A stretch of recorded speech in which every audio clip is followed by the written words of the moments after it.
There is a way to go back to our simple energy balance model and then think about global warming effects. In other words, increased greenhouse gases even with one atmospheric layer.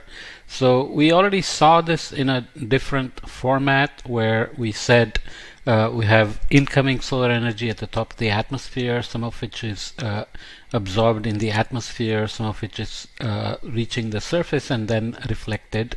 So you have a net albedo from the atmosphere and the surface of 31%, so 107 watts per meter squared of the 342 watts per meter squared is going out. So 67 is absorbed in the atmosphere and 168 remains 168 watts per meter squared remains to reach the surface and warm it. What happens? So the surface begins to warm and begins to emit outgoing long wave radiation. Some of it escapes to space. Let's say 10% of the IR from the surface is released to space, so 90% is absorbed by the atmosphere, which allows the atmosphere to balance the IR from the surface and the absorbed solar to reach temperature TA, which then makes it emit IR out to the atmosphere to balance the difference of net solar absorbed and 10% of the surface IR going out. So the rest of it has to come from the atmosphere as emission temperature TA, but that also puts the same amount down to the surface. So the surface has to balance incoming solar, incoming long wave from the atmosphere to reach, so we are not taking explicit account of evaporation and sensible heat here, which is what happens to the energy that is being acquired by the surface. So all that equilibrium makes it reach temperature Ts. So together you have a balance. So IR atmosphere plus 10% IR surface has to equal 235 watts per meter squared, which is the difference of 342 and 107, the net that is absorbed. So you have two unknowns, TA and TS, and you have energy balance equation for the surface and the atmosphere to solve for them, which we did before. Let's now add a little bit more footwork to it, fancy footwork if you will. So you are still emitting 31% out, keeping 235 watts per meter squared to be absorbed by the surface. And let's say all of it is being absorbed by the atmosphere. The outgoing long wave from the surface is all being absorbed by the atmosphere, one layer atmosphere, without any of it going through. So the atmosphere is completely opaque to outgoing long wave from the surface, which means it has to emit 235 watts per meter squared to the to space to balance the 235 that is being absorbed of the short wave. So its balance TA, sigma t to the fourth, has to equal 235. So it's also going to put down to the surface 235 watts per meter squared, which is re-emitted to surface from the atmosphere. So you have 235 watts per meter squared coming as short wave to the surface, 235 watts per meter squared coming as long wave from the atmosphere. So the surface temperature Ts has to reach a value where it's emitting 470 watts per meter squared to the atmosphere, because that's the balance required. Okay, very simple. You can go back and add some shortwave absorption to the atmosphere as we did before. So you have 67 going here, 107 going out, so 168 watts per meter squared are reaching the surface. Now the atmosphere is still opaque to the outgoing long wave from the surface, so it has to emit 235. This situation makes it easy to say what the atmosphere has to emit, because it has to balance the net short wave that's absorbed by the system. So that's 235, 67 plus 168. So that means atmospheric temperature TA is such that 235 goes out, which means 235 comes down. So now the surface temperature Ts is such that it's only putting out 403 watts per meter squared to the atmosphere Okay, so what happened here? If the atmosphere didn't absorb any shortwave, then the surface temperature would be receiving 470 total, so it would be 470 watts per meter squared, so it would be higher than what it is receiving here, because 67 watts per meter squared of that shortwave is actually getting absorbed by the atmosphere. So the back radiation from the atmosphere is still 235, but the received shortwave is only 168, so 67 of that is lost to the atmosphere.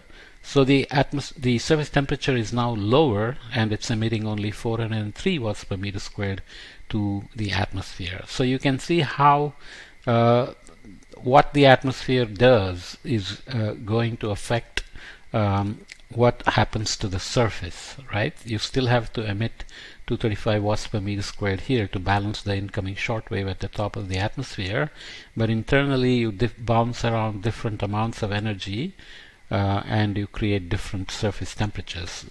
Obviously, this is a very simple case. In the real world, it's not just one atmosphere, it has a complete stratification, so multiple layers will be emitting out to space, and the height from which the IR or OLR is being emitted to space can change, the temperature can change, and many things can happen. So there is a thickness over which the IR is produced out to space, and clouds absorb part of the outgoing IR, part of the incoming solar, and so all kinds of bouncing around happens, as we have seen before.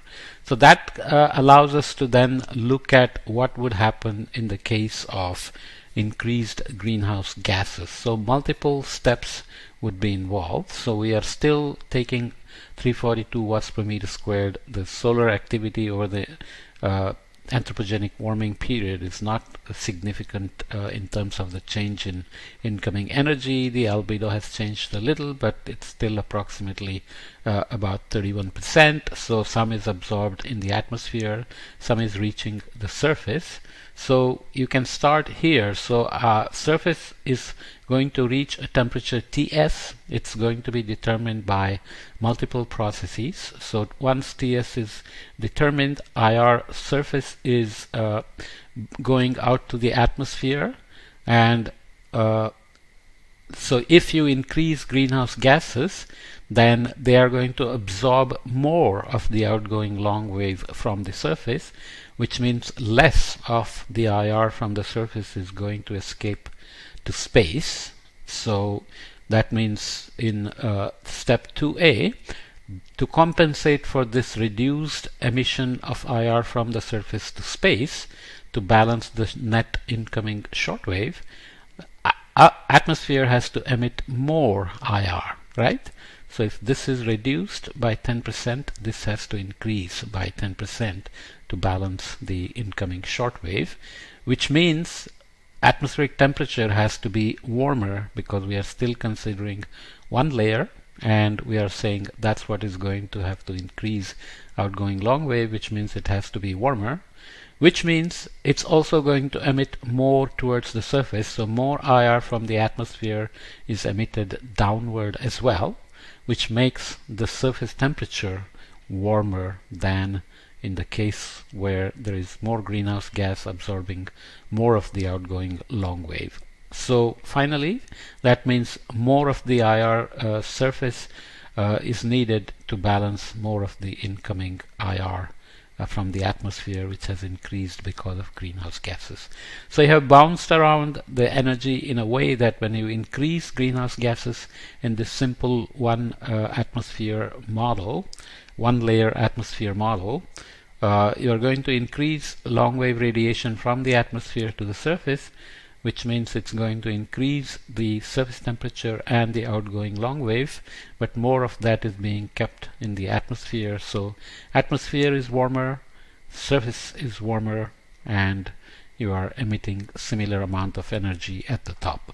Of course, there are details as well to what happens to the stratosphere when you do this in the troposphere, because most of these things are happening in the troposphere. So without worrying about the vertical structure of the atmosphere and the complexities of how many layers are involved in emission to space and so on, this simple energy balance model tells us that increased greenhouse gases, which to first order immediately begin to absorb more of the long wave coming from the surface, are going to set off these processes which increase the atmospheric temperature, which in real world also does things like increasing water vapor, because warmer atmosphere holds more water vapor. Water vapor is a very strong greenhouse gas, which means it'll make the atmosphere even warmer, which means it'll put more radiation back to the surface, which will make the surface even warmer and emit more long waves. So that feedback loop will go on before the surface temperature and atmospheric temperature are determined in this simple setup, and that determines where the energy is coming from and how much of that energy is balancing the reduced outgoing long wave from the surface to space. Okay, sounds complicated, but gives you a clear sense that immediately after you increase greenhouse gases, you begin to go through these cascades which end up producing warmer surface and warmer atmosphere and associated feedbacks. Of course, there are other feedbacks in the system when you go to real world, where vegetation responds, precipitation changes happen, cloud changes happen, glacier changes happen, albedo changes happen. So you're going to have lots of feedbacks in the system to determine the balance at the top of the atmosphere. And in a simple sense, we just say that more of the incoming energy is kept in the system, which is what is the main reason for global warming. So the transient situation we are in, where we are constantly increasing the greenhouse gases, obviously are producing more energy being trapped, which is what we call radiative forcing due to anthropogenic activities, which we saw before, right? Maybe I'll include that figure again in a podcast that's coming up next. So let's look at feedbacks, but let me stop this podcast here. Hopefully the points are clear. Very simple model, but tells you very clearly how energy balance happens and why increased greenhouse gases, which trap the outgoing long wave, end up warming the atmosphere and the surface. Okay.